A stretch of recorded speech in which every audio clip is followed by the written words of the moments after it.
Hey everyone, thank you for tuning in. I'm here to tell you a bit about some of the incredible marine conservation work that is going on in the Maldives. So, a little bit about myself. My name is Jasmine Corbett. I'm a marine biologist, conservationist, underwater photographer, and dive instructor. For as long as I have remembered, I've been obsessed with the oceans and the life that inhabits them. And I knew from an early age that I wanted to pursue a career that allowed me to study the oceans. Over the years, however, I have become exposed to the increasing threats that our beautiful oceans are facing. So I decided to focus my career path towards marine conservation and communication of these issues. I lived and worked in the Maldives for around a year and a half and recently had to move back to the UK because of the pandemic, as our research was put on hold. However, I definitely want to move back and continue to research there again. The Maldives itself is an incredibly unique country. It's made up of 26 geographical atolls based on the remains of extinct volcanoes. It's actually the lowest lying country in the world, with the highest point being just 2.4 metres. The biggest industries there are tuna fishing, which is strictly without nets, making it one of the most sustainable fisheries in the world, and tourism. It's famous for its white sandy beaches and turquoise water. However, what drew me to the Maldives was the incredible diversity of marine life it has to offer. Unfortunately, there is a huge range of threats facing the Maldives today.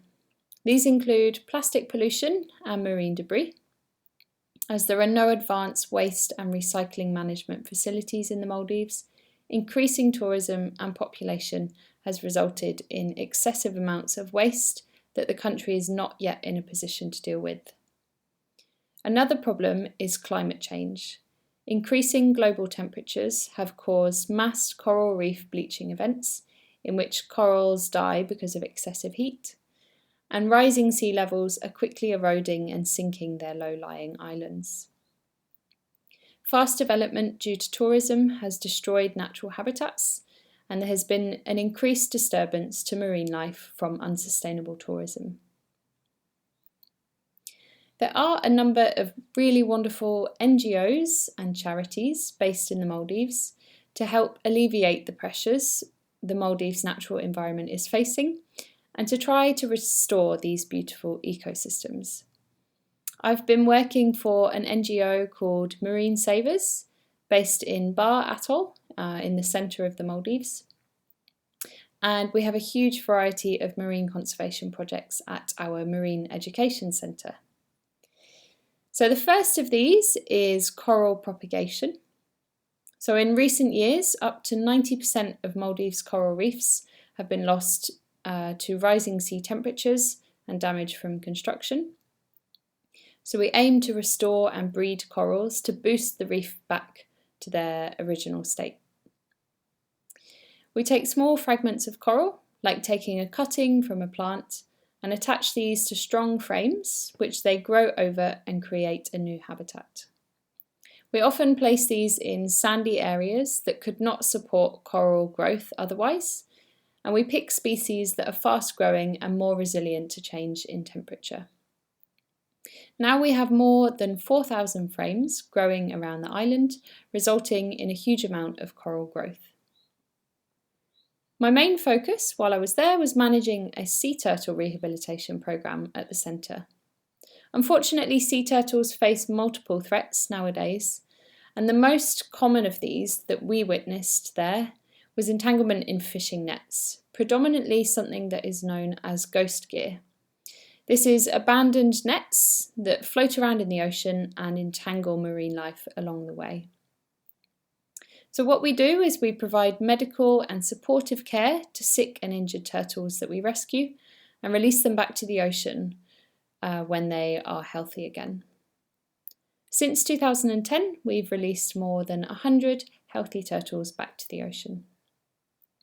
Sometimes we release turtles with satellite trackers attached to their shells, so we can follow their journey after release and learn more about their migration paths, habitat use and nesting areas. The longest time we tracked was around 220 days, and an immense 5,927 kilometres travelled by this turtle. We have an ornamental fish hatchery at the centre, where we breed species such as clownfish or Nemo, as they are commonly known. Tropical reef fish unfortunately are threatened by the aquarium trade, in particular Nemo, since the film Finding Nemo came out, as many people wanted their own pet Nemo. Once the fish we breed are at a suitable size, we can then release them back to the reef so that they can boost the wild populations out there. A wonderful charity called the Manta Trust is also based at our marine centre. We are lucky to be in a location that has the biggest reef manta ray aggregations in the world. So the charity was set up in 2005 to better understand the manta ray movements, the population size, and structure and breeding patterns. Manta rays have a unique spot pattern on their belly, so by photographing the spot pattern, we can use that to identify individual mantas. The charity has recorded nearly 5,000 individuals with this method, and they have helped to contribute to their protection in the area. This is what our marine centre looks like. It's a really wonderful space that we can use to educate visitors and school children from local islands. Here we run a marine biology apprentice programme where we educate young Maldivian apprentices all about the marine environment and what they can do to protect it. So thanks so much for listening. I hope you enjoyed learning about some of the conservation work that is happening in this incredible country right now. Please make sure to follow Marine Savers or my photographic work on the accounts mentioned below if you would like to learn more about what we do. Thank you.